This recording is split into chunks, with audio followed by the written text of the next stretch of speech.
retornemos foco da consciência para o nosso nível mental. E Afrânio, está com você. Boa tarde a todos. O nosso irmão Marcos está livre para o início do seu trabalho.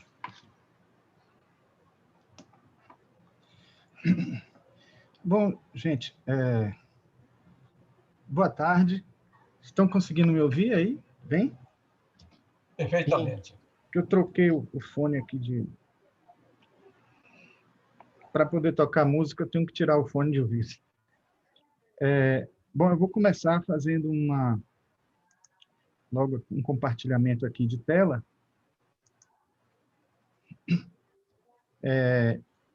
E queria dizer a vocês que, na verdade, esse tema é um tema que sempre me apaixonou, né? A questão do cosmos, né? O entendimento do cosmos, de sua amplitude, de sua plenitude. É algo que eu já estudo há algum tempo, de maneira apenas expedita, né, e tal, não é como a minha profissão, né, mas acho que vai ser possível aqui fazer um pouquinho da experiência, né, da parte acadêmica, né, do que se estuda do cosmos, do que se estuda, né, pelos estudiosos, né, de cosmologia, etc., assim como também a versão espiritual, né, a versão mais transcendente deste entendimento. Então, eu começo com essa frase que eu coloquei aí no cartaz, que eu acho que ela é de grande importância para a gente, que é de Helena Blavatsky, né? No seu livro A Doutrina Secreta, o primeiro livro, né, é justamente falando sobre essa questão, né, a cosmogênese, né?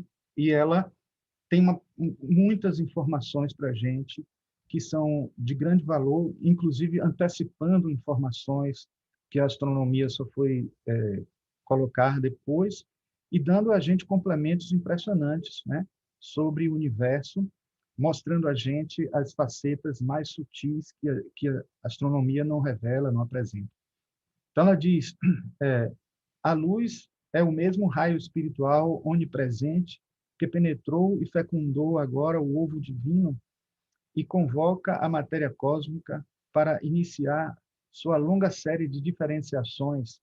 São as sementes dos mundos futuros, o material do universo estelar. Então, repare que, imagine que se a gente já entende a matéria de uma maneira mais complexa, né? Entrando na física quântica, na astrofísica, né? E entendendo hoje a matéria cada vez mais complexa com determinadas descobertas mais recentes, como a matéria escura, que vamos falar daqui a pouco. Imagine como ainda fica mais complexo se a gente considerar as matérias mais sutis. Não é à toa que está aí colocado entre aspas, né? É uma aspa menor porque é uma aspa dentro da outra, mas o material do universo estelar, né? Este material que passa por várias transições, várias transformações no processo de evolução do universo.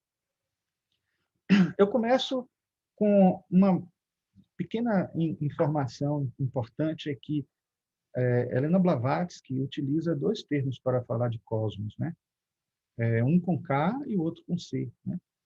Está aqui no glossário teosófico a explicação dita sobre o que diferencia um do outro. Então, a palavra cosmos, escrita com K, aplica-se a todo o universo, enquanto que cosmos, com letra C, aplica-se somente à porção do universo constituída por nosso sistema solar. Então, de certa forma, a gente compreende que o entendimento da teosofia sobre o sistema solar é muito mais profundo do que o entendimento que a astronomia dá a esta entidade, vamos dizer assim, né? Primeiro que a gente sabe que, estudando um pouco mais a doutrina secreta, a gente sabe que mesmo os micro-organismos, né, eles possuem vida, né? Mesmo as micropartículas que constituem a matéria possuem uma espécie de vida, e isso não é diferente quando se trata das macroestruturas ou do macrocosmos. Então, planetas, sistemas, né? Galáxias, nebulosas, tudo isso são entidades que possuem vida. Uma vida muito difícil da gente conceber, mas é vida. Porque está ali, né, um verdadeiro universo, um verdadeiro ser, né, que está em processo evolutivo também. Então, entendendo isso, a gente sabe por que já é difícil para a gente compreender o que acontece no nosso sistema solar, mesmo com as elucidações obtidas pelos mestres e pelas informações através das instâncias de Lisian. Mais difícil ainda é entender o cosmos com K, esse cosmos que talvez hoje pudesse ser atualizado com uma linguagem da ciência de hoje como o multiverso, né? Um universo ainda mais amplo, repleto de outros tantos universos dentro dele. Então, aqui eu trago somente para lembrar a vocês que o universo ele possui vários planetas dentro de determinados sistemas estelares, no nosso caso, um sistema solar nosso, um Sol de quinta grandeza, né? E alguns planetas, como, por exemplo, aqui nós temos Vênus, Terra e Marte, são 3 planetas dentro do nosso sistema solar que estão na chamada ecosfera, como se chamava antes. Hoje está se chamando mais planetas habitáveis, né? São planetas em que eles não são quentes o suficiente para destruir a forma de vida e não são frios a ponto de também não permitir que a vida possa sobreviver. Claro que a gente está falando da espécie de vida que nós conhecemos, mas outros seres que conseguem viver em climas mais quentes ou em climas mais frios estariam vivos nesses sistemas. Mas não estamos falando nem somente desse... não podemos falar somente, ao tratar desse assunto, de sistemas físicos densos, ou mesmo até físicos etéricos. Mas também temos que englobar nesse entendimento sistemas planetários que não são físicos e que estão aí presentes. Aqui está uma representação de vários sistemas solares para a gente entender até que, imagine que todo esse entendimento que a gente encontra na teosofia falando do nosso sistema solar, vale somente para o nosso sistema solar. Está dito em várias obras que, fora do nosso sistema solar, nós não entendemos as regras, não sabemos como funcionam essas regras, não sabemos como os seres que estão aqui, que estão nesses outros sistemas, como eles funcionam, como eles atuam, mas, de qualquer forma, algumas semelhanças devem existir pelas leis universais que regem o cosmos com K, vamos dizer assim. Bom, eu trouxe aqui somente para a gente fazer um pequeno exercício. Esse planeta que foi descoberto em 2015, o primeiro de uma série, hoje já existem centenas deles, né?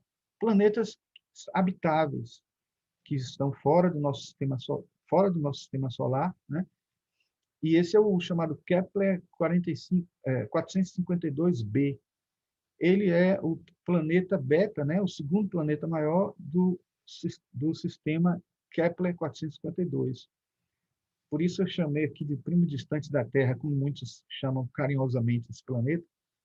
E ele tem muitas semelhanças. Aqui a gente vai ver a órbita, a proximidade do Sol deles é mais ou menos a mesma, apesar de o Sol deles ser muito mais velho e ser maior um pouco, né, com uma massa maior.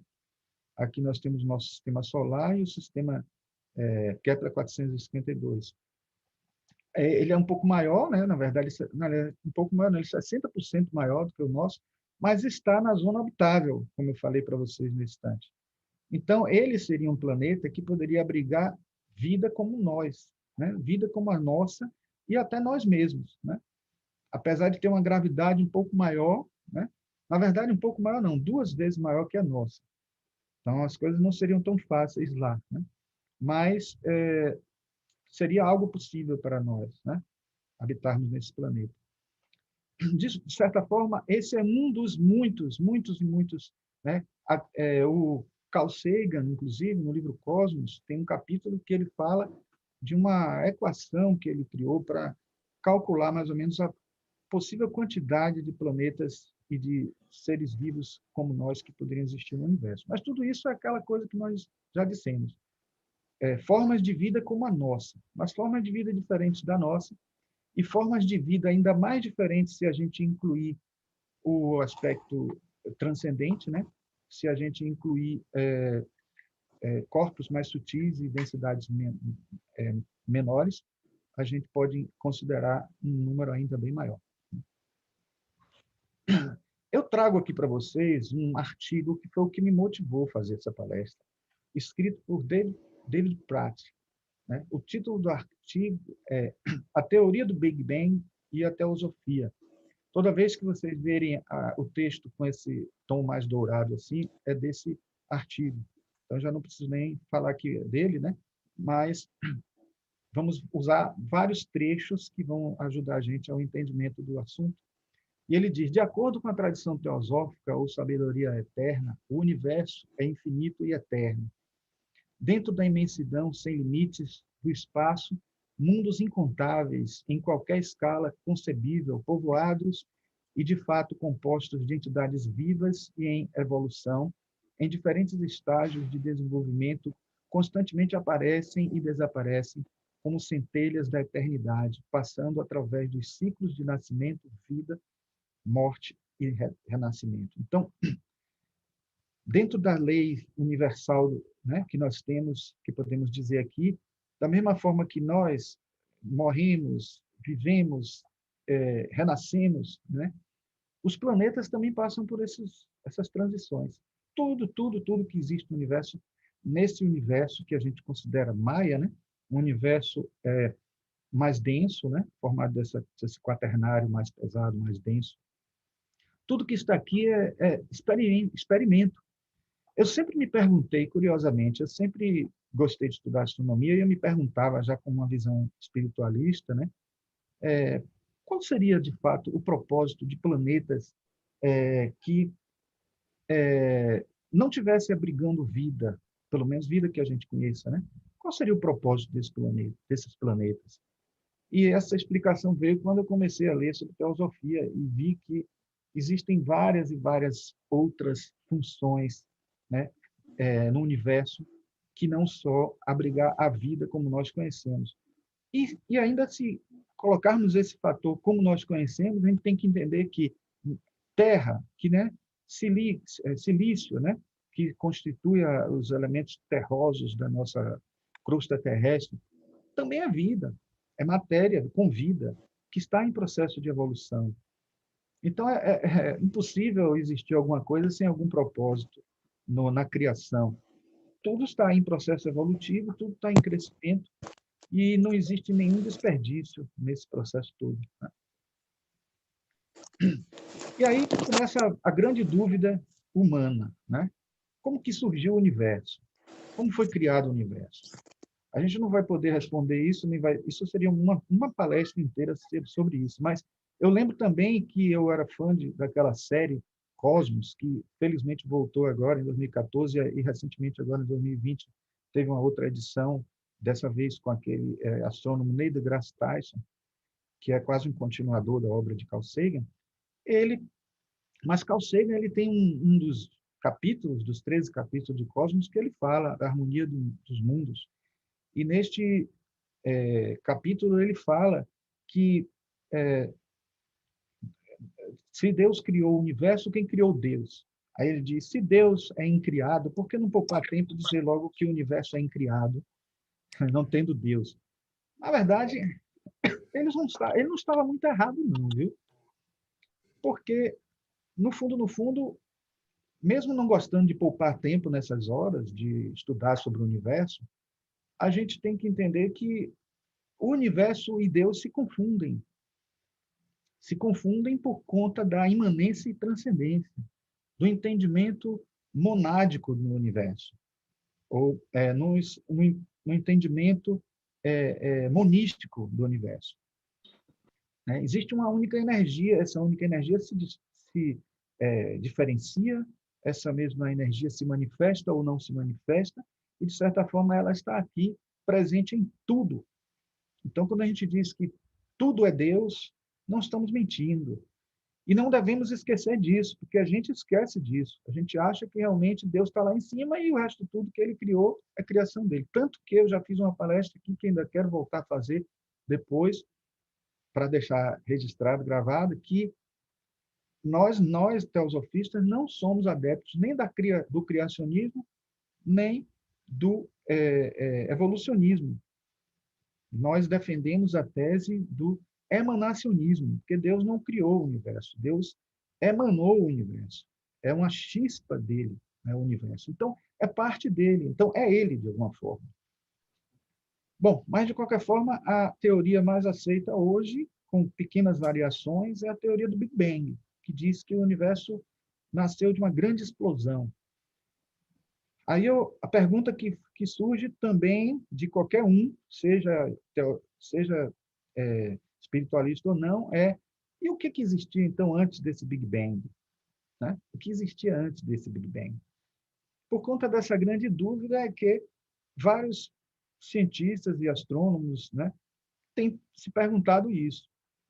E se o Big Bang foi a mola propulsora para a expansão do universo, que foi o que primeiro fez as pessoas investigarem até descobrir a existência de um momento da criação onde, pelo menos da possível criação, onde tudo aconteceu nessa grande explosão aí, então a tendência seria as estrelas expandirem, expandirem, expandirem e o universo cada vez mais se tornar menos denso, mais sutil, e a gente entender até que isso seria a própria evolução, né?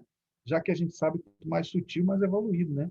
Mas também, se a gente considerar que essa expansão é eterna, as partículas que constituem nosso organismo também expandiriam e tudo expandindo, até que não seria possível mais ter nada coexistente, coeso, né? E aí seria como se fosse um suposto Maia que desapareceu. Mas existe uma teoria que contraria essa situação, a chamada teoria do estado estacionário de Fred Hoyle, que eu tenho, felizmente, um livro dele, que é O Universo Inteligente, muito bom, por sinal, o livro. E esse autor, o Fred Hoyle, ele defende a ideia, ele confirmou, através de experimentos e pesquisas, etc., astronômicas, que o universo mantém o seu estado de densidade, sua densidade ao longo do tempo. Veja que coisa louca. Como é que ele pode estar em expansão?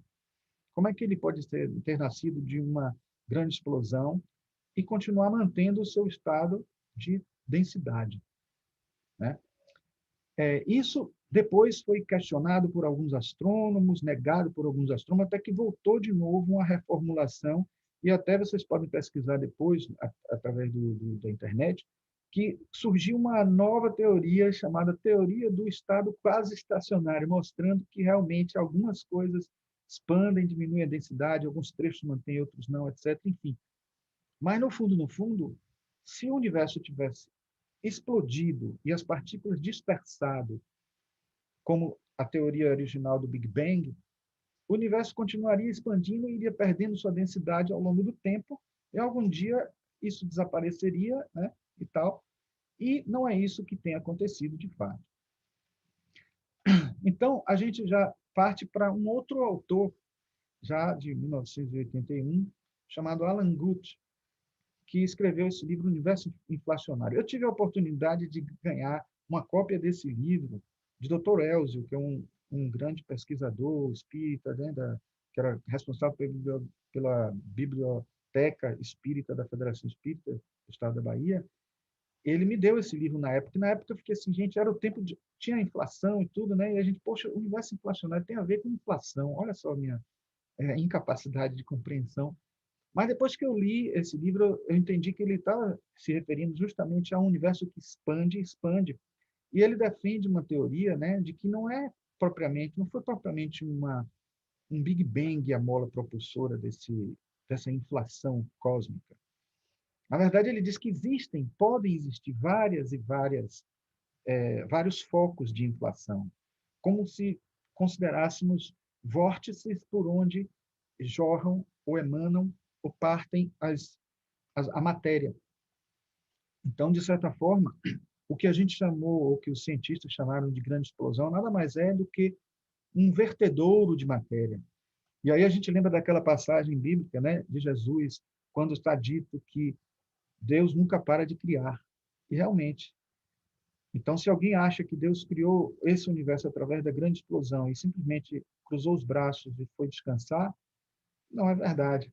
Na verdade, a criação está acontecendo e ele está criando a si próprio, de certa forma, porque ele está criando o universo, ou melhor, eu até disse nesse instante que ele nem está criando, ele está emanando, ele está fazendo surgir ou brotar ou ampliar, é como se o universo fosse um braço dele, ou partes dele, como se fossem galhos cada vez mais longínquos das árvores. Né?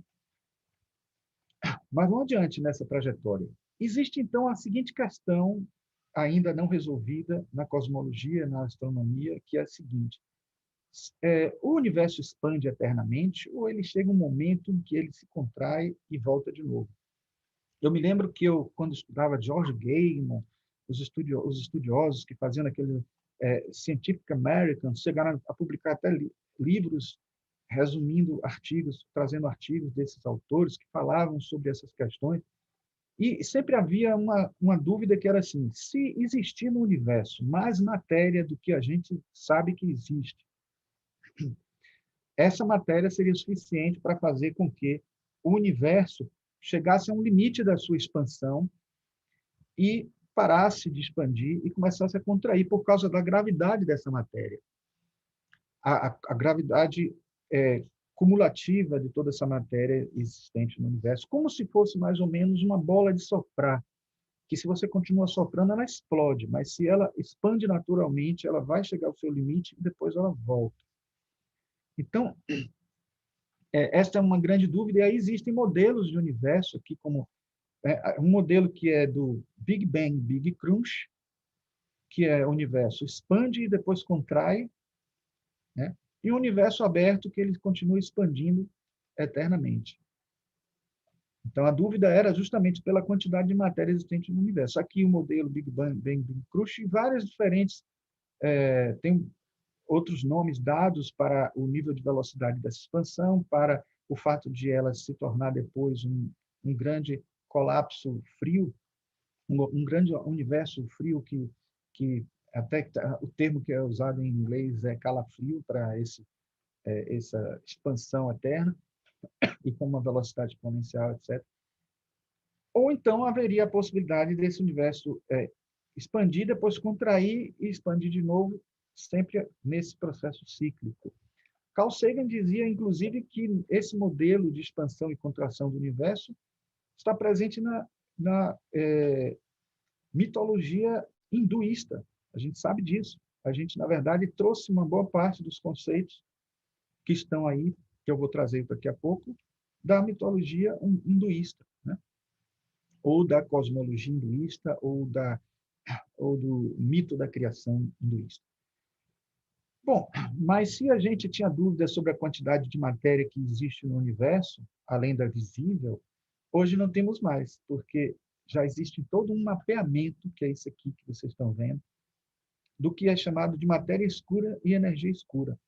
Somando matéria escura, que é uma matéria invisível, mas que consegue ter algum tipo de impressão gravitacional sobre outras matérias, ou seja, tem tangibilidade, mas não tem visibilidade e tal. E a energia escura é a energia que existe para frear, a grosso modo, viu, gente? Porque isso aqui seria uma coisa complicada de explicar. Mas, assim, a energia escura é a energia que freia a velocidade das partículas. A grosso modo, toda partícula seriam táquions, ou seriam partículas capazes de viajar na velocidade da luz, taque de rapidez, né? Taquicardia, né? Quando acelera o coração. Taque é um prefixo que diz respeito à velocidade. Então, partículas seriam muito rápidas se não fosse a energia escura que freia, que faz uma redução dessa. Então, imagine que somando matéria escura e energia escura, é engraçado que eu já fundi matéria com energia e já chamei de magia. Mas também funciona, dá certo. Então, assim, se você pegar matéria escura e energia escura, você consegue ter aí matéria suficiente para fazer com que, em algum momento, esse universo pare de expandir e volte de novo a contrair. matéria convencional que nós conhecemos, aquela matéria formada de átomos e tal, visível, tangível, etc., só tem em 4% no nosso universo. Veja só que interessante. Bom, então, tudo indica que este é o padrão do nosso universo, né, do nosso universo, do nosso cosmos com C, vamos dizer assim, ou expandindo, né, porque não é só o sistema solar que passa por isso, né, mas pelo menos o universo observável, né?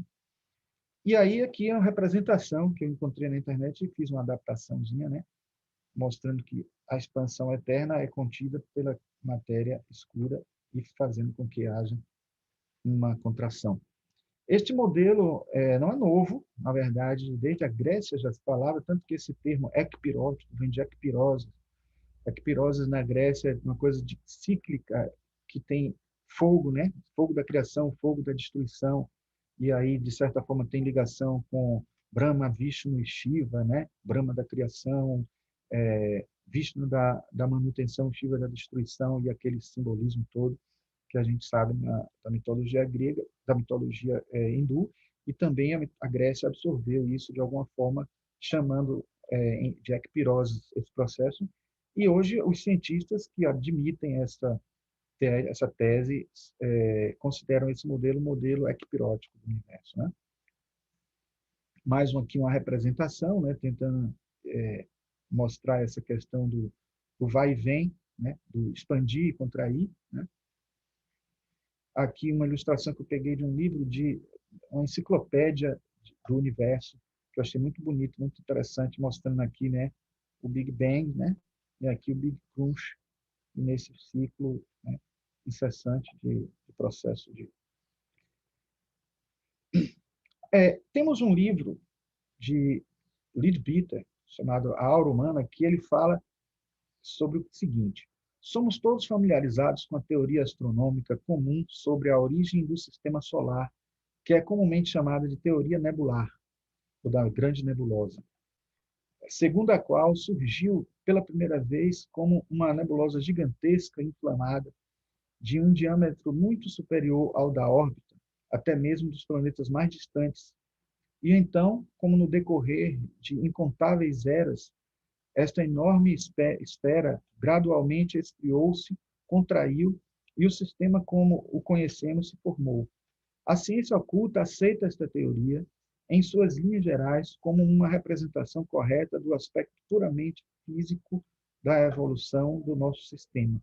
Mas a ele se acrescenta que, se limitarmos nossa atenção apenas a este aspecto físico, teremos uma ideia muito incompleta e incoerente do que realmente aconteceu. Quem pensa que Leadbeater está falando aqui da origem do universo como de uma grande nebulosa está enganado, porque ele está falando do sistema solar, da origem do sistema solar. Este livro, A Aura Humana, dele e os Anais Acásticos, eu já utilizei ele várias vezes em outras palestras, tanto sobre a aura humana quanto sobre os registros acásticos. Ele é uma compilação de 2 grandes artigos de Leadbeater, nunca publicados em português e só publicados em inglês e aqui em espanhol, né? E ele está falando isso porque ele está falando do Akasha, ele está falando da constituinte do universo que faz ele se integrar e mostrar que existe uma coesão e o universo possui esses movimentos. Planeta é um ser em movimento, né? O próprio nome planeta quer dizer isso. E a gente entende que esse movimento se dá por conta de energias e por conta de um número, né, que está acima do fenômeno, que faz com que essas coisas aconteçam, né? E ele diz que não podemos limitar o nosso entendimento, né, do universo às coisas materiais. E é interessante que este modelo também passou por uma reformulação. Muitos começaram a achar que a teoria nebular não era a verdadeira que explicava a origem do sistema solar, até que foi depois confirmada novamente com algumas variações. Vocês vão ver até, inclusive, quem foi o autor dessa teoria, que é uma pessoa muito conhecida da filosofia, Immanuel Kant. Immanuel Kant, em 1755, propôs esta teoria. E em 1796, Laplace deu mais robustez a essa teoria, a essa hipótese, e fez com que ela fosse entendida, né, de uma maneira mais... porque ele dizia justamente que foi uma grande nebulosa que foi arrefecendo, foi se tornando mais compacta e foi se diferenciando em planetas. E aí, hoje, nós temos já mais informações a ponto de conseguir até entender um pouco mais de como é que funciona esse processo. Eu trouxe até aqui umas sucessivas ilustrações mostrando que essa nebulosa ia se concentrando, se concentrando, se concentrando, até que lá dentro dela o sistema solar ia se estruturando, aglomerando, essas poeiras iriam se aglomerando por um processo que se chama de acreção, que é um processo que faz aglomerar a matéria e faz com que ela aglutine mais ou menos o que acontece exatamente com a criação dos corpos sutis. O corpo astral, o corpo mental, ele faz uma acreção de matéria daquele plano, vai agregando a matéria para formar o corpo sutil a partir de um molde que está acima, está num nível sutil, numa dimensão acima. E isso foi o que aconteceu com a nossa estrutura do universo físico, né? Com certeza, o mesmo aconteceu nas contrapartes astral, mental, mental superior, etc. Então, é importante a gente saber essas contrapartes existentes. Este livro que eu recomendo, quem tem interesse de estudar astronomia, é um livro que é uma coleção aí, 50 ideias de alguma coisa, de física, de matemática, de química, e tem esse de astronomia, que ele é bem didático, de Gilles Sparrow, né? E aí eu trouxe algumas coisas que ele fala do nascimento do sistema solar, mostrando como é que é hoje, né, pensado. Atualmente, a teoria mais aceita para explicar a formação do sistema solar é a teoria nebular, é formulada por Viktor Safronov, né, esse russo, né, baseado na teoria de Kant-Laplace. Todos os corpos do sistema solar, aliás, Emanuel Swedenborg também participou dessa teoria. Todos os corpos do sistema solar formaram-se a partir de um aglomerado nebular constituído principalmente de hidrogênio e hélio. Durante a evolução da nébula solar, ou nebulosa solar, são considerados os seguintes momentos. Uma nébula composta por minúsculas partículas e gases teria começado a contrair-se em resultado da sua própria força gravitacional. A contração do material da nebulosa teria provocado o aumento da sua velocidade de rotação. Lentamente, a nébula começaria a arrefecer e a adquirir a forma de um disco achatado, um protossol. Os protoplanetas, depois do planetesimais, né, planetesimais seriam os planetas infinitesimais, pequenininhos, menores, né, fracionários, né, e por último os planetas de hoje, né? Então eles iam formando planetesimais, depois protoplanetas e por último planetas como nós conhecemos, em um processo de sucessivas acreções geraram o sistema solar atual. Então é isso mais ou menos que está aqui nas ilustrações, né? Grãos de poeira, né? Poeira cósmica e tal, aglomerando, né? Vindo da nebulosa e se aproximando, formando os planetesimais. E aqui mais uma outra ilustração até chegar ao formato do nosso sistema solar, né? Dentro desse giro. Algumas colisões de corpos celestes vindos de outros locais também aconteciam porque era um verdadeiro caos cósmico isso aí, né? Então, a gente vê que na doutrina secreta, inclusive, está dito lá, fala-se do caos com K, cosmos com K, tudo isso acontecendo na tentativa de gerar uma ordem depois, né? E neste livro de Arthur Power, O Sistema Solar, nós vamos ver, bem didaticamente, um compilado de informações tiradas de vários livros, de Leadbeater, Annie Besson e de outros autores, mostrando um pouco desse procedimento. Vamos falar aqui rapidamente sobre ele, não vamos falar sobre tudo. Eu recomendo que leiam esse livro. Aliás, não leiam esse livro, estudem esse livro, porque é um livro que você não consegue entender ele se não estudar, se não fizer seus apontamentos e tal. Então, é um livro didático muito importante para a teosofia. Ele começa dizendo que aquilo que nós já estávamos falando aqui, né, que os planetas nada mais são do que globos, e ele diz que esses globos são campos de energia formados de várias contrapartes, né, mais sutis, né? E aqui eu tentei representar através de alguns programas que a gente usa em arquitetura, né? E aqui as chamadas rondas cósmicas, que é o processo em que a gente tem, vou botar logo as letras aqui, né, para ficar mais. A gente tem um processo em que os planetas, as ondas de vida, como se chama, né, os ciclos de vida que vão acontecendo nesse globo, nesse planeta, vão nascendo, renascendo, vão acontecendo ciclos de reencarnações sucessivas acontecendo nesse planeta aqui, né? Entendendo que a gente está falando do planeta em si, não está nem visualizando o caminho que essas formas de vida, essas vidas que cíclicas estão passando por esses planetas. A gente está falando do ciclo do planeta em si, né? A parte, vamos dizer assim, do globo, a história do globo que está aqui sendo relatada. Então, ele passa por um período onde essa vida está ativa aqui, e depois ela passa a estar desativada num período de tempo, né, onde não acaba totalmente a vida no globo, mas deixa de existir aquela atividade vital como tinha antes, e passa a habitar um outro globo, nesse caso aqui mais denso, aqui um mental superior, aqui um mental inferior, né? Aqui um mental inferior, aqui um astral, né? Aí aqui a gente acontece a mesma coisa, passa por muito tempo, ciclos de vida presentes aqui ativando esse globo, até que perde de novo a hegemonia da vida aqui e passa aí a vida passa a ser constante nesse outro globo mais denso que é, vamos dizer assim, etérico, físico etérico. E, por último, aqui o físico denso. Esse físico etérico está muito próximo a nós, né? Seria como se fosse constituído de matéria escura, então ele aparece naquele mapeamento da matéria escura.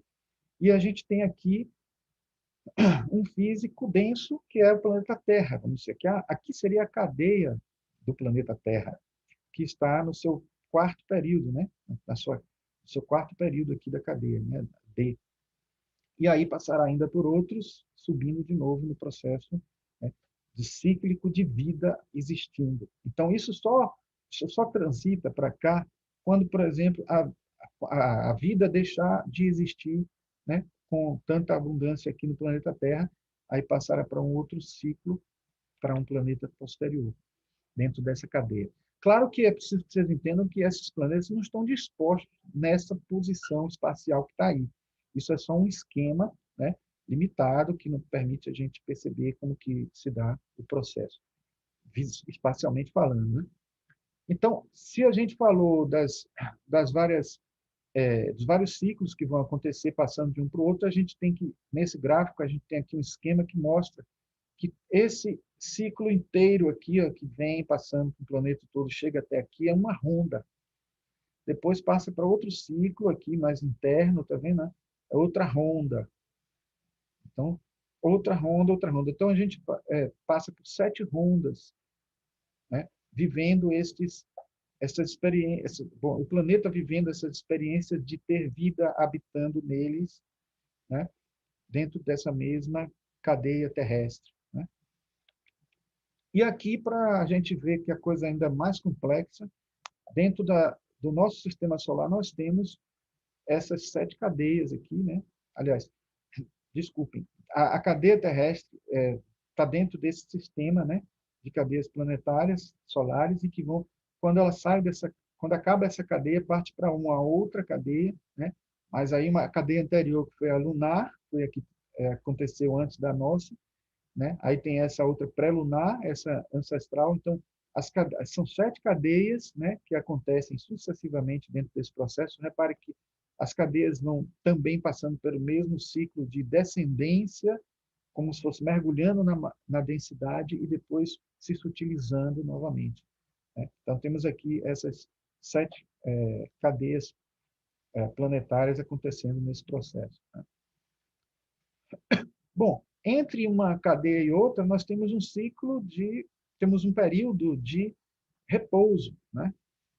Então, se este período todo cíclico que a gente fala das 7 rondas que acontecem aí, se ele já dura bastante tempo, né? Acontece ainda que tem um período em que não acontece uma atividade tão grande e é a que é chamada de noite de Brahma. Mas repare que nós estamos falando tudo isso dos globos. Nós estamos falando, as vidas estão aí. acontecendo em vários desses planetas, desses vários globos. Mas o globo em si passa por esses ciclos. Então, a grande noite de Brahma é o chamado Pralaya, né? Período no qual alguns mundos e as vidas deste mundo encontram-se em estado de repouso. Alguns mundos e algumas vidas, né?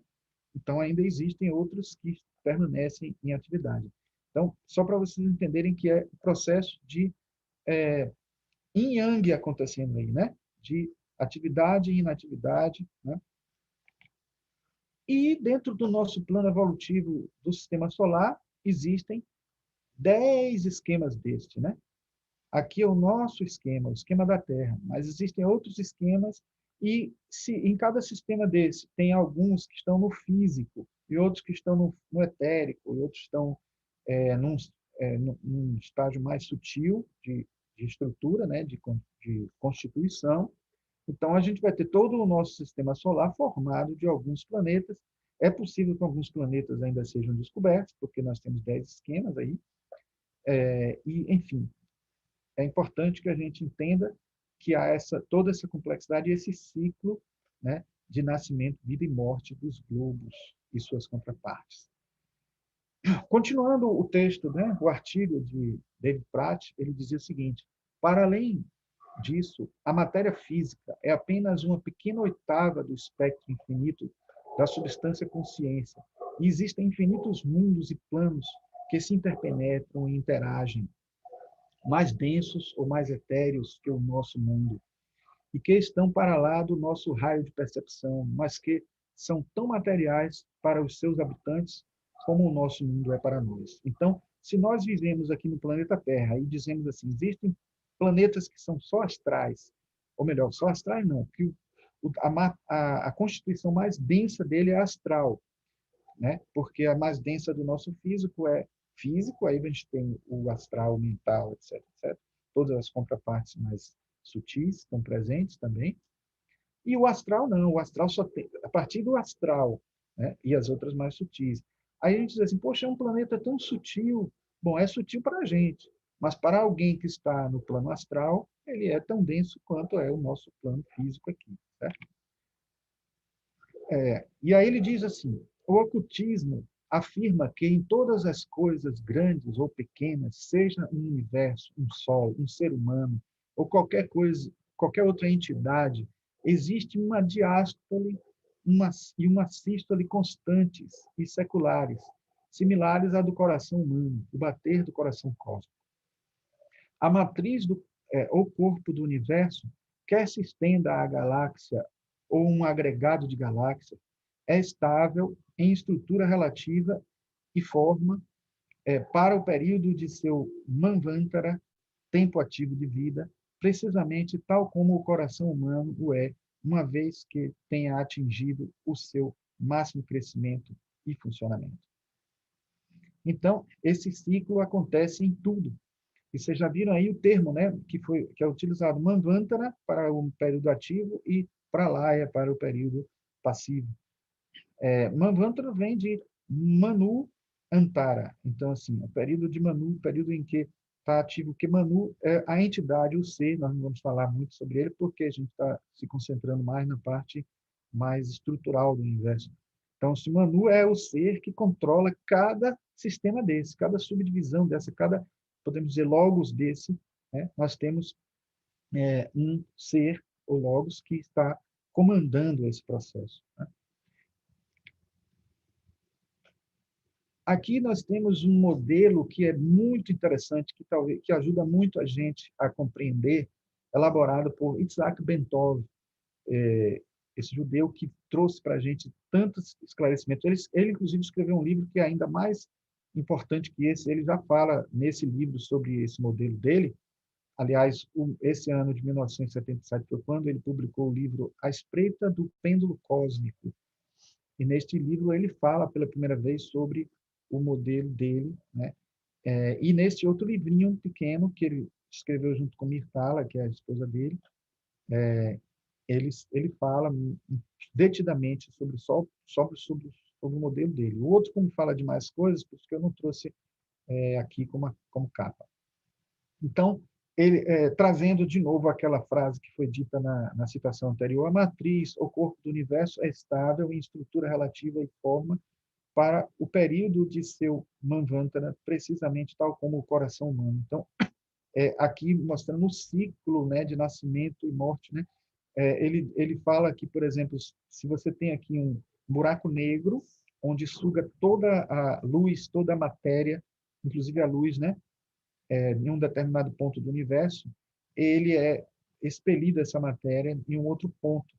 Então, imagine que, em vez de nós termos um Big Bang, nós teríamos um grande buraco de minhoca, onde você teria um grande quasar, ou um grande buraco branco, onde verte a energia e a matéria, e faz esse ciclo o tempo inteiro de renovação.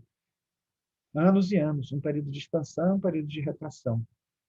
E aí, nesse processo todo em que acontece essa dinâmica, um ciclo posterior de reencarnação do universo não seria o mesmo.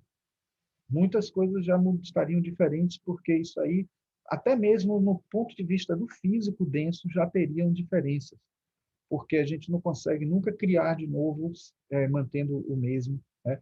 Eu, que sou arquiteto, acostumo até, às vezes, perder trabalho no computador. Até minha esposa ontem estava me falando que eu perdi um material. Aí ele disse, não se preocupe, porque todas as vezes você me disse que quando você fazia de novo, ficava bem melhor, muitas vezes melhor. Então, e é isso, na verdade, o modelo do universo é esse, quando se recria, quando se faz de novo, quando se nasce novamente, nasce com outra experiência, com outra realidade, né? E aqui eu esqueci de dizer que temos a representação do Deus Shiva, né, que tem aí nascimento e morte do universo representados, né? Aqui o buraco negro, o buraco branco, né? Está até trocado, o buraco negro seria aqui, o buraco branco cá, mas, de qualquer forma, mostrando que estas entidades, buraco branco, buraco negro, que nós pouco conhecemos sobre eles, talvez tenham mais informações para nos dar sobre essa transcendência do universo, esse processo evolutivo do universo, do que a gente imagina. Um dia ainda teremos isso ensinado nas escolas com uma ciência muito mais avançada, né? Eu fiz uma palestra recentemente, está até no meu canal do YouTube, que é Marcos Queiroz, se vocês quiserem, vocês podem encontrar lá, sobre o multiverso. E nessa palestra eu falei justamente que, numa teoria recente, né, até em que participou Stephen Hawking, ele diz que por conta de 26 constantes cosmológicas, você pode ter um universo com uma característica completamente diferente e ele ser bem diferente. Só que aí ele diz que ele diz que assim, os que são materialistas ou que não acreditam em Deus acreditam que vários universos são criados, são gerados ao acaso e apenas alguns conseguem ter a estrutura, as condicionantes necessárias para abrigar a vida, e nós tivemos essa sorte, né? Então, mas no entendimento de quem acredita em Deus, pode ser que vários universos existam e várias formas de vida diferentes também existam nesses universos, né? E aí, havendo isso tudo, a pergunta que faz, se tudo isso são vários universos, o que seria? Eles estariam aonde, esses universos? Por isso que é necessário o conceito de multiverso. Porque isso aí é o multiverso. Isso aí poderíamos dizer que é o cosmos lá, que está dito lá na doutrina secreta. É um conjunto de multiversos. E o Stephen Hawking, não satisfeito com este conceito de multiverso, ele disse que existe um universo de fundo. O que é esse universo de fundo? Um universo que abrigaria todos os universos. Então, esse universo de fundo é que ele tem procurado. Ele, apesar de dizer que não acredita em Deus, ele não acreditava, né? Ele dizia que o tempo inteiro ele procurava, ele fazia experiências e pesquisas para ver se encontrava a mente de Deus. Então, ele estava mais para agnóstico do que para ateu, porque ele só não acreditava porque ainda não tinha encontrado a prova, que é a diferença do agnóstico para o ateu. O ateu é um religioso, que de antemão já acredita que Deus não existe. Então, a religião dele é assim, diz crer em Deus. E no caso do agnóstico, não. O agnóstico está sempre procurando uma resposta para as coisas e, inclusive, se Deus existe ou não. Então, gente, nesta perspectiva, a gente tem que, continuando aqui, né, a frase a gente tem que entender de uma maneira bem mais ampla e entender as diferenças que existem entre a visão acadêmica, astronômica, e a visão transcendente. Os astrônomos estimam que a nossa Via Láctea tem 13,2 bilhões de anos, ou seja, é 500 milhões de anos mais nova que o universo.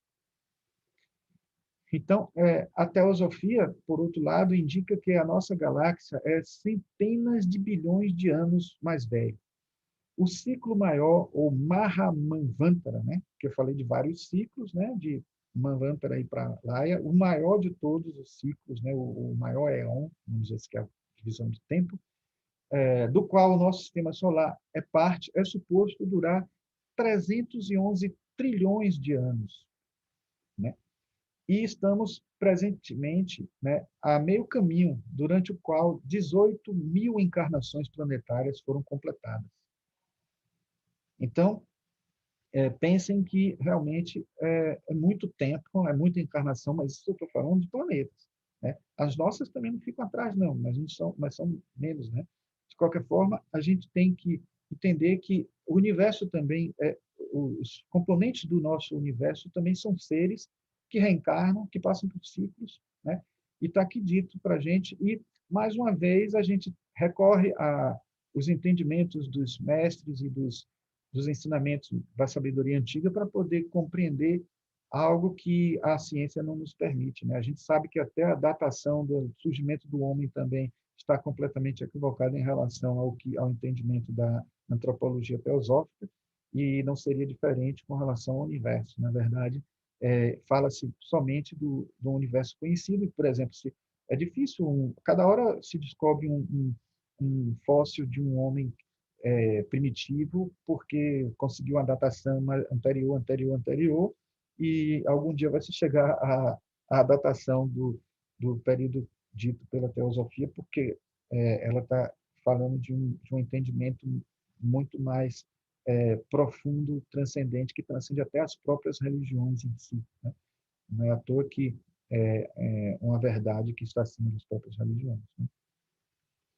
Então, eu tenho aqui, para a gente ir finalizando, né, para deixar um espaço para possíveis perguntas, eu diria que está aqui nesse texto o seguinte: a expansão da matriz universal de dentro para fora não significa o ampliar espacial a partir de um pequeno centro ou foco, mas o desenvolvimento da subjetividade sem limites para uma objetividade também ilimitada, sem referência à magnitude, termo ou área.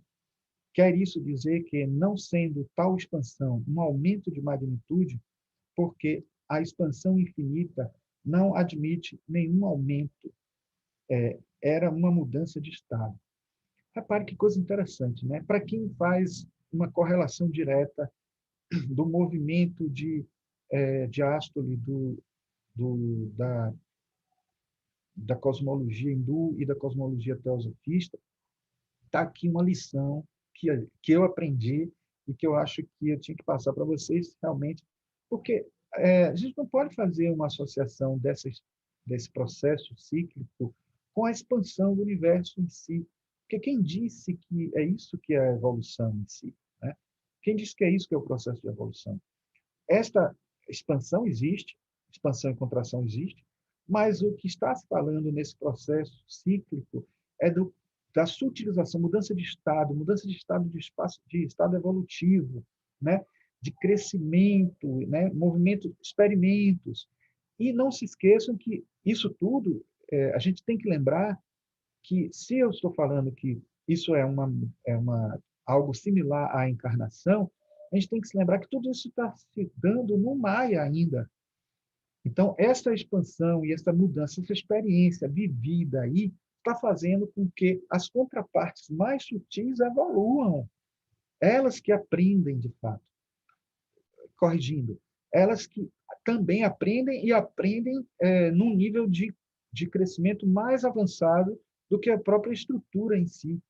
Ou seja, o Maya formado no universo, estruturado no universo, também evolui para chegar algum dia em instâncias maiores e mais evoluídas, que estão coevoluindo nesse processo em que as várias contrapartes vivem a experiência, as várias contrapartes estão crescendo neste infinito processo evolutivo. Né? Bom, e aí eu não poderia deixar de falar deste autor que eu gosto muito, juntamente com Rupert Sheldrake, Fritjof Capra e Fred Alan Wolf, são os meus autores favoritos. Né? O Erwin Laszlo, toda vez que lança um livro, eu compro porque ele é fantástico. E foi ele que me inspirou a dar esse nome ao título da palestra, A Plenitude do Cosmos. E ele diz, eu não podia deixar de tirar dele um trechinho, né? Todos os atributos do mundo manifesto fundem-se em um estado além dos atributos. Tempo, espaço e causalidade são transcendidos em um estado de puro ser, o estado de Brahman. Repara que é o estado de Brahman, com N, né? É o absoluto, né? É aquele estado em que estado de criação, né? Teilhard de Chardin fala disso, no estado de gênese, é o estado de criação, é um estado de constante criação. Né? E um movimento, né, intenso, em outras palavras, ninguém está estagnado. Alguém pode até frear um pouco o seu processo evolutivo, mesmo no Pralaya, não está parado, está crescendo num ritmo diferente, porque o repouso, a atenção e o repouso está presente em tudo, está presente na música, está presente em vários processos. E aí eu encerro com uma frase de Carl Sagan e um complemento do autor que nós estávamos falando o tempo inteiro. No livro Cosmos, Carl Sagan diz, somos feitos de poeira das estrelas. E essa é a edição mais recente do Cosmos, né? Tudo o que há na Terra não passa de um resquício da matéria lançada no espaço pela explosão e morte de corpos luminosos ou não, que são, em essência, material estelar. Entretanto, apenas quando o ser humano eleva sua face para o alto e a luz das constelações se reflete em seus olhos curiosos, é que as estrelas podem contemplar a própria beleza. Eu acho que essa frase diz tudo que a gente falou, porque, de certa forma, a gente está falando do cosmos, com C, mas está falando também do Logos, está falando também do Manu, está falando também do Mahamantara, está falando dessa unidade que está num processo evolutivo e que a gente pode reconhecer este todo nas suas partes e as suas partes no todo. Bom, gente, vamos agora partir para uma conversa sobre esse tema que é tão interessante. Se vocês tiverem alguma coisa para trocar com a gente aí, o momento é esse.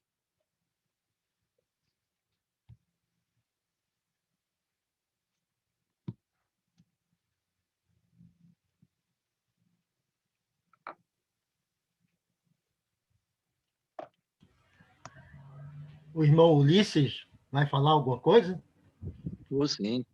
Deixa-me primeiro parabenizar profundamente o Marcos pela majestosa apresentação de um tema tão complexo, tão difícil, né? Olha, parabéns, parabéns, parabéns e parabéns mesmo. Há muito que pode se examinar dentro da sua apresentação, né? A mim me chamou um destaque para, primeiro, essa questão que você fala da emanação, né? Que a gente está tão acostumado a ouvir falar na criação e no conhecimento não teosófico, se fala de criação ocorrida no passado.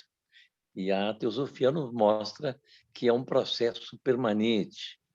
Mas por ser um processo permanente, é uma emanação divina permanente, né? Esse é um ponto que me parece assim bastante interessante de a gente ver como nós vivemos em Deus, né? Vivemos diante de uma manifestação permanente, né? Outro ponto que me chamou bastante a atenção, você foi muito preciso na sua apresentação. A gente geralmente pensa em vida humana. Então, a gente fala, o planeta existe há milhões de anos e a vida surgiu há não sei quantos anos, a vida humana. Mas, na verdade, a vida é permanente. Não só a vida humana, não só a vida animal, não só a vegetal, não só a mineral, como as outras manifestações anteriores, tudo é a mesma coisa. Ou seja, nós, ao mesmo tempo, podemos estar num determinado nível, mas isso não nos diferencia em nada de todos os outros níveis que estivemos e que estaremos, porque tudo é uma coisa só. Acho um realce muito bonito que você fez, no meu entender, para de que a vida é algo permanente e de todos os instantes, e não apenas a vida humana. Muito bem, Marcos. Olha, parabéns, belíssima apresentação. Poxa, muito obrigado, Ulisses. Realmente você chamou a atenção de pontos que são bem interessantes. Eu sou neófito na teosofia, entrei há pouquíssimo tempo, foi em 2016 que eu entrei, mas assim, eu estou tentando aos poucos tomar pé, né? Entender um pouco. E quando eu comecei a estudar e vi que tinha essa vertente que falava sobre o emanacionismo, eu fiquei muito empolgado, eu gostei muito dessa visão, porque, poxa, me puxou o meu tapete, justamente porque a gente dizia sempre assim, nós somos evolucionistas, mas, ao mesmo tempo, acreditamos na criação, acreditamos em Deus, então acreditamos em uma criação. Aí veja que dicotomia, o tempo inteiro ficar lá e cá, e como que se explica isso? Aí você diz, não, mas é porque a criação não é como está exatamente na Bíblia, ou pelo menos não foi entendida da melhor forma possível, porque existe o lado da doutrina secreta cristã que precisa ser compreendida, e ao se compreender, vai se saber que essa criação é muito mais do que simplesmente fazer surgir os seres no universo e sem nenhuma conexão entre eles, sem um poder evoluir para o outro, etc. E quando eu vi esse conceito de emanacionismo, poxa, eu fiquei muito empolgado, porque eu disse assim, pô, aqui eu já posso até assumir que eu não sou nenhuma coisa nem outra, sou emanacionista porque eu realmente acredito que esta é a maneira de explicar, né? E ela vale não só para o mundo, a vida, vale para a forma, né? Considerando vida algo não como os biólogos consideram, a vida, como você mesmo falou e realçou aí, né? A vida que não acaba, é a vida profunda, a vida transcendente, né? E aí eu passo até a dizer assim que nós não temos muitas vidas, né? Porque eu sou oriundo do Espiritismo, nós temos uma vida só, nós temos existências sucessivas, né? Então, isso faz uma diferença enorme para entender que o conceito de vida é muito mais abrangente e esse conceito do emanacionismo vale para desde o mundo microscópico até o macroscópico, né? E daí a gente vê, como você também destacou, que é tolo o debate entre criacionistas e evolucionistas, que os dois estão errados e os dois são certos. Exatamente. Porque o que existe é uma criação permanente e que acho que você colocou muito bem com o tema de emanação, uma emanação permanente. Muito bem, viu? Obrigado.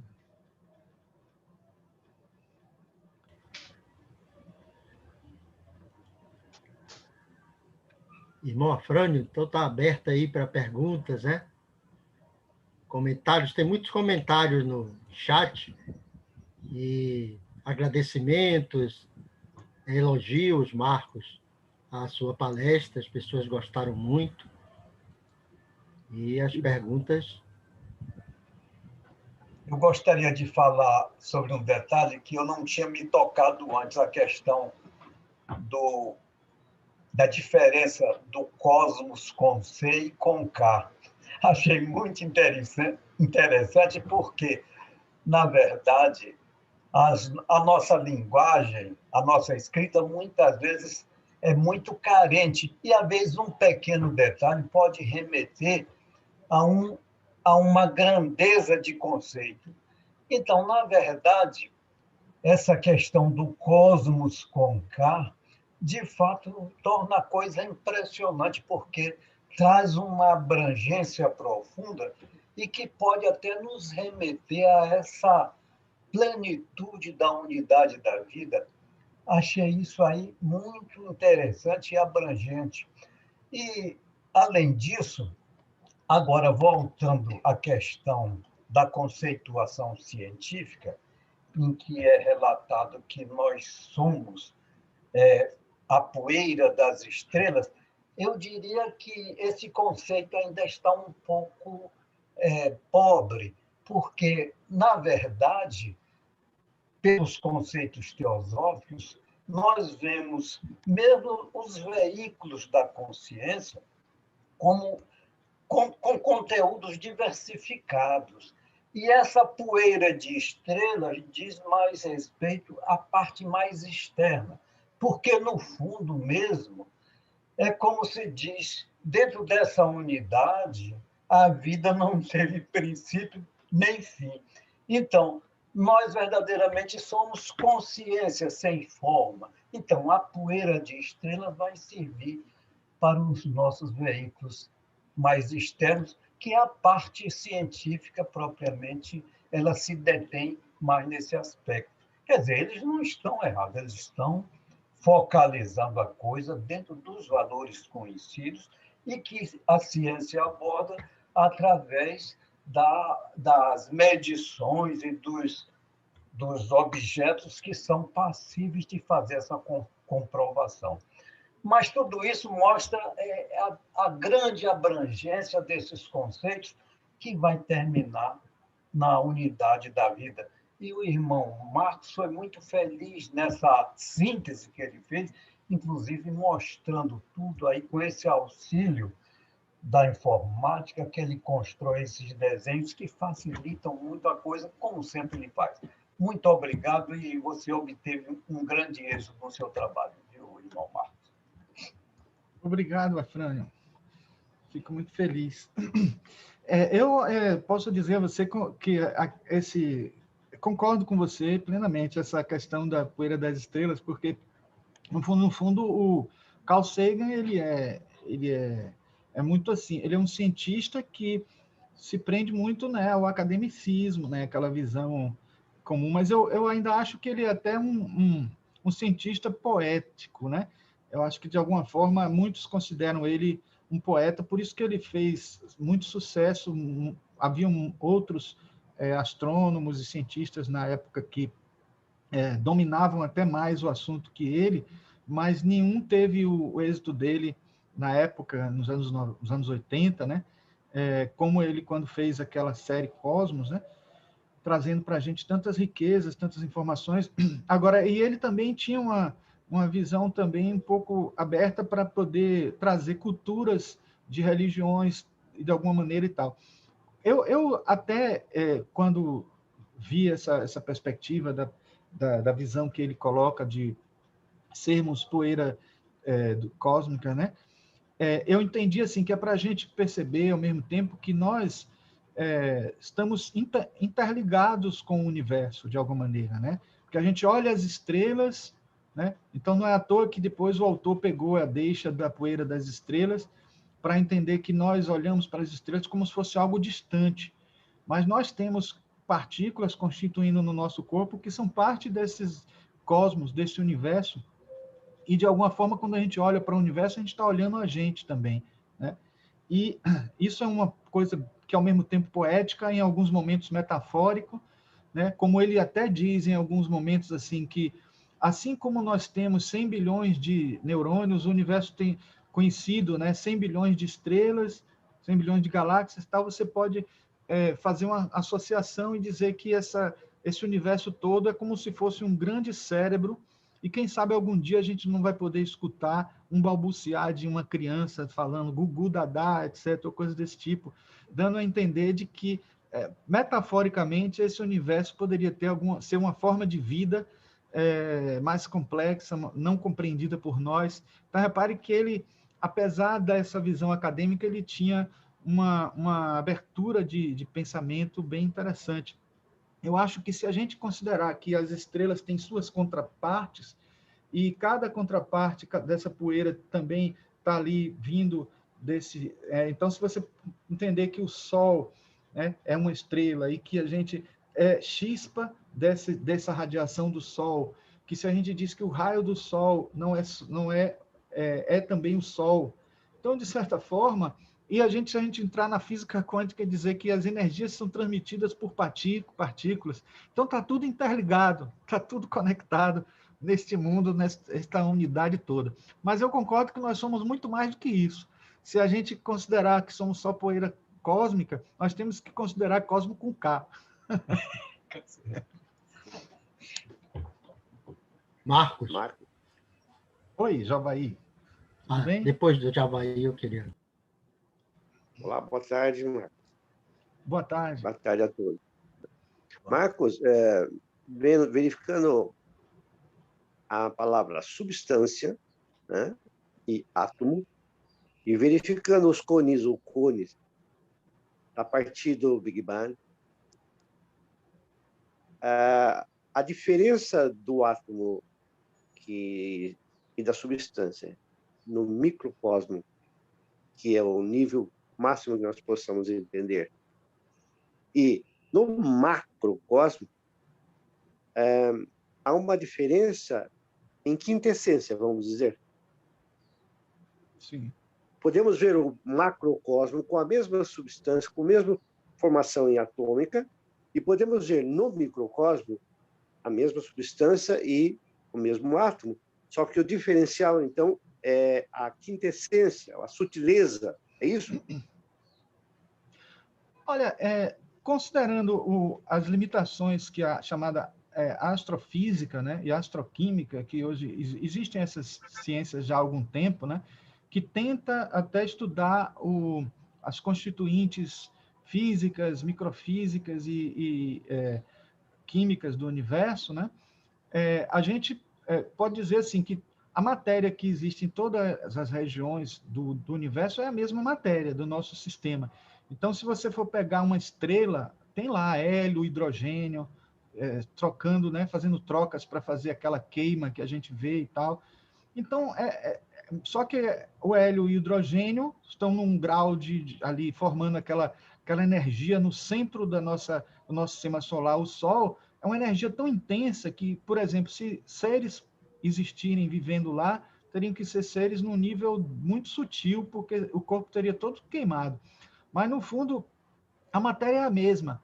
Toda matéria tem também suas contrapartes. Assim como os globos planetários têm contrapartes mais sutis, a matéria tem suas contrapartes sutis, e tudo isso que acontece nos vários planetas são constituições de partículas, de matéria e de átomos, de moléculas e tal qual no microcosmo a gente conhece aqui. Então, é por isso que a ciência, a astrofísica, a astroquímica consegue fazer muitos progressos, porque consegue entender dentro dessa perspectiva. Até, por exemplo, os neutrinos mesmo, se conhece os neutrinos graças ao bombardeio de neutrinos que vem do Sol. E hoje existem até laboratórios subterrâneos que fazem a filtragem, porque a gente sabe que muitas partículas entram na Terra, não conseguem passar pela atmosfera e vão sendo já bloqueadas e vai ficando as mais sutis para chegar até a crosta terrestre, até a superfície terrestre. Mas se você for pensar que a Terra em si, né, a crosta terrestre já é barreira para outras partículas, tem laboratórios que são numa profundidade enorme para poder chegar lá só as partículas mais sutis e os cientistas conseguirem estudar essas partículas. Então, você veja que, assim, elas estão presentes, a mesma que está no acelerador de partícula, mas o universo ele é um laboratório muito mais eficiente, muito mais grandioso, porque imagine a magnitude que é considerar um acelerador de partícula que começa lá no Sol e termina no subsolo da Terra, entendeu? Então, são estudos que são feitos, mas é a mesma matéria que está sendo pesquisada em laboratórios diferentes, mas é a mesma matéria que está sendo pesquisada, está sendo estudada, entendeu? Então, gostei da sua fala da tarde, já venho acompanhando há algum tempo. Utilizei a palavra quintessência porque você nominou que vem do Espiritismo, é muito utilizado no Espiritismo a palavra quintessência para estabelecer um diâmetro entre aquilo que é mais denso e o que é mais sutil, né? Isso. E obrigado pela tarde gostosa de ouvir, esse assunto me atrai bastante. Que bom, que bom. Eu que agradeço por poder partilharmos.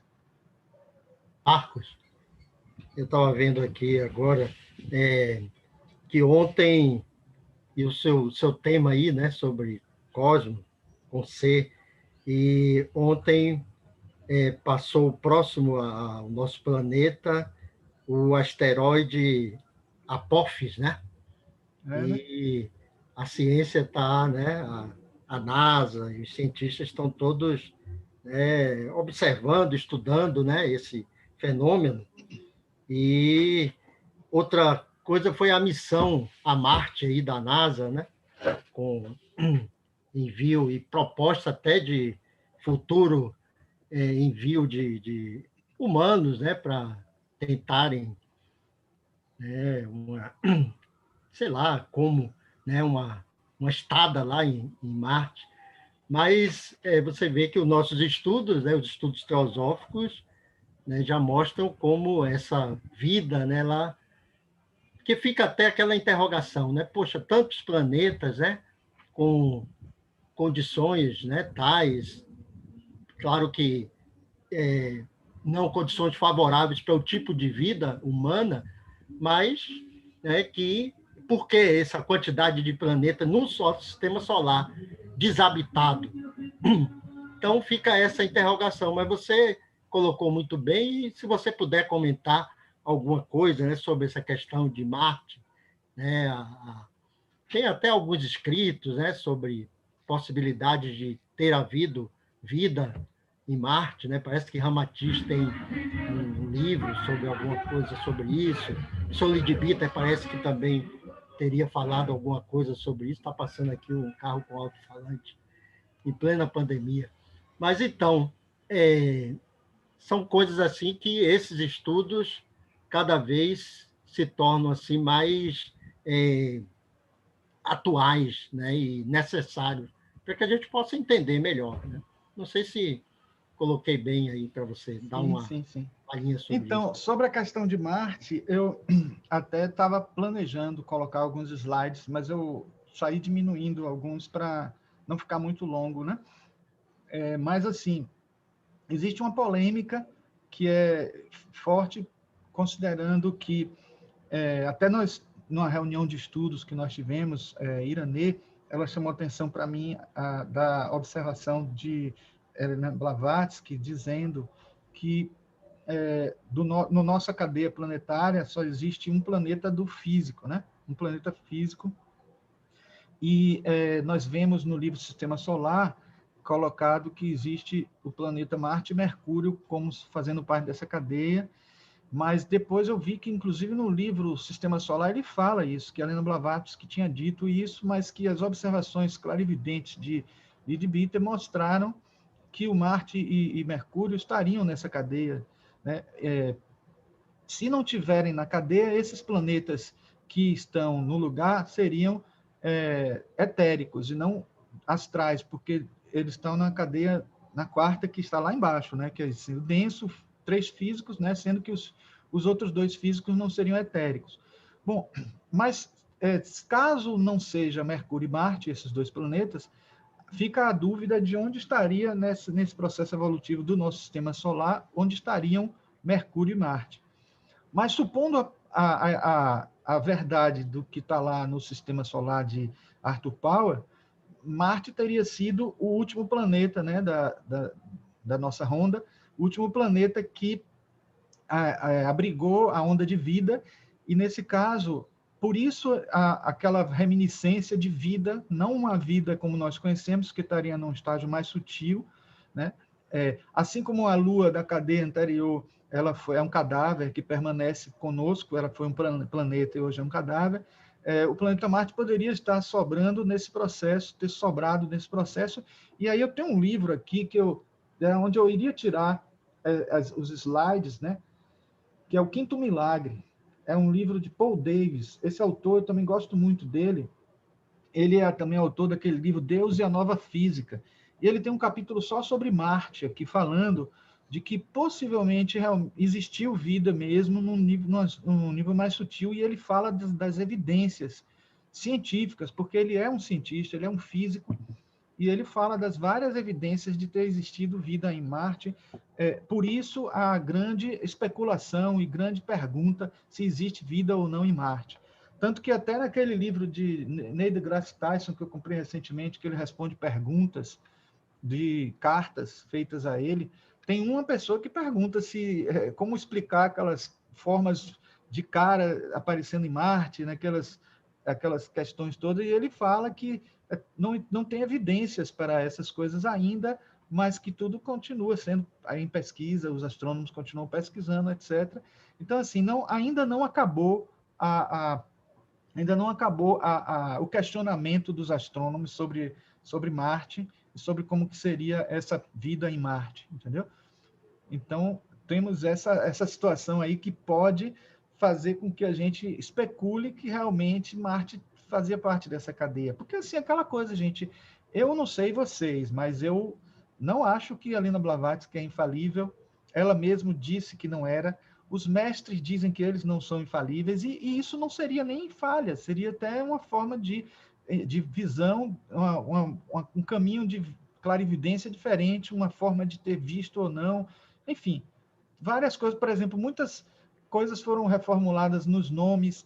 Por exemplo, as divisões de constituição do corpo humano, a constituição humana foi modificada, né, nomenclatura, subdivisão, etc., porque os vários clarividentes posteriores, no caso Annie Besant e Leadbeater, viram que coincidia com a versão que os hinduístas falavam há algum tempo, e aí eles começaram a fazer uma divisão que fosse mais dentro dessa conexão que eles queriam fazer da subdivisão de Blavatsky e do hinduísmo. E aí acabaram criando, a partir de sabedoria antiga, uma nova forma de conceber a constituição do homem, né?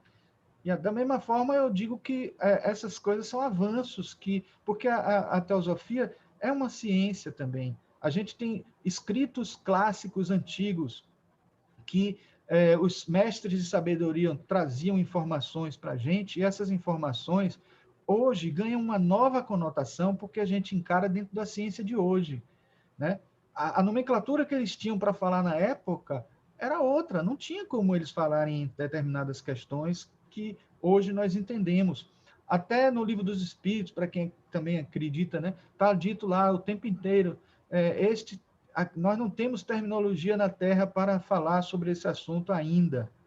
Algum dia vamos ter. E algumas terminologias já estamos tendo agora, com física quântica, com várias teorias novas, etc. Então, assim, eu acho que a gente tem que passar por um processo também de triagem, de avanço, de novas perspectivas, né, para os dias de hoje. Obrigado, Marcos.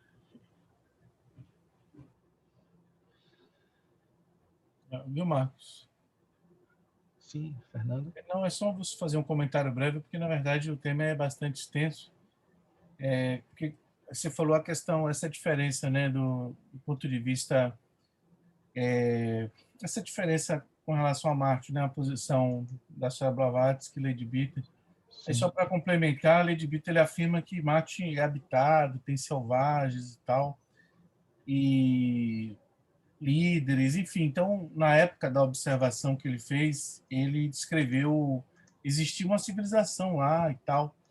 Então, além dessa diferença da posição, né, de Marte em relação ao sistema solar e à Terra, na época ele descreveu que havia, né, que Marte era habitado e tal. E aí, então, houve essa controvérsia, né, em relação a isso. O Jorge também falou do Ramatiz, né, que é um autor espiritualista e tal, então ele também cita essa questão de que em Marte tem gente lá, tem gente não, né, marcianos morando, etc. Então, há toda essa diferença, né, de posição, mas eu acho que daria aí, teria que ser um estudo à parte. Mas só para complementar a sua fala, Sim, sim, sim. as diferenças não vão apenas em relação a isso, mas também a presença, pelo menos na década de 30, de uma civilização lá. Pois é, mas eu imagino que ele, com a clarividência dele, tinha condições de perceber formas de vida mais sutis, que não as que qualquer tipo de sonda poderia detectar, né? De qualquer forma, ainda tem essa possibilidade, né?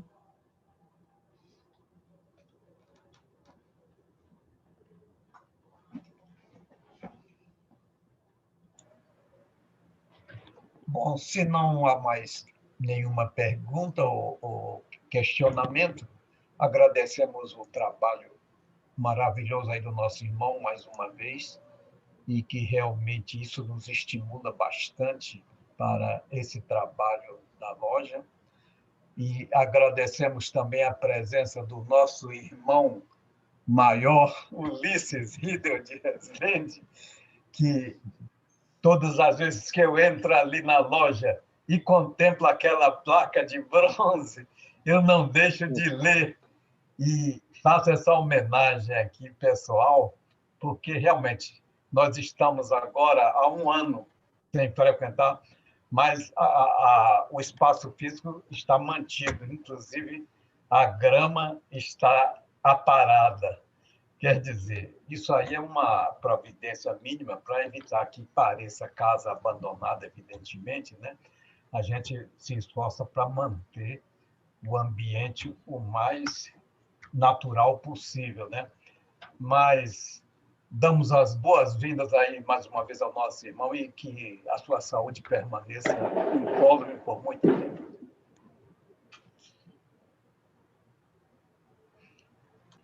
Verdade, Afrânio. O irmão Ulisses é o nosso grande padrinho e nosso paradigma. Nós aqui na Bahia temos assim, né, essa eterna gratidão pelo que o irmão fez aqui pelo trabalho teosófico em nosso estado. Isso é, né, algo que tem de ficar registrado. Só gratidão aí ao irmão Ulisses, né? É que a minha alma é baiana. Você realmente tem esse carinho pela Bahia, né? E nós lhe agradecemos muito, né? Temos esse bom karma de ter esse privilégio, esse crédito aí, né? Muito bom, Luiz. Eu que tenho a grande alegria de estar com todos vocês, que sempre me inspiraram tanto. Namastê. O irmão Parabéns, Jorge. Marco. Parabéns, Marco. Obrigado. O irmão Jorge está livre para fazer a meditação final. Então, como fizemos na abertura, agradecendo mais uma vez ao irmão Marcos, essa tarde, como o irmão Javaí colocou, super agradável, né? Nos fez realmente elevar o foco da consciência para níveis bem mais sutis, mais elevados. Nesse momento aí que nós vivemos, né? Com tantos problemas, mas hoje conseguimos, né? Entrar em outra sintonia. Gratidão aí, Marcos. Então, convidamos os irmãos para uma posição confortável, de preferência com a coluna ereta, os calcanhares afastados, as palmas das mãos nas coxas, na altura dos joelhos, tentando assimilar o que aprendemos, digerir o que aprendemos nesta tarde, agradecendo aos mestres de sabedoria e a toda a inspiração que o irmão Marcos demonstrou, nos passando, partilhando esse conhecimento. Ó vida oculta, que vibras em cada átomo. Ó luz oculta, que brilhas em cada criatura. Ó amor oculto, que tudo abrange na unidade. Saiba todo aquele que se sente uno contigo, que é, por isso mesmo, uno com todos os outros.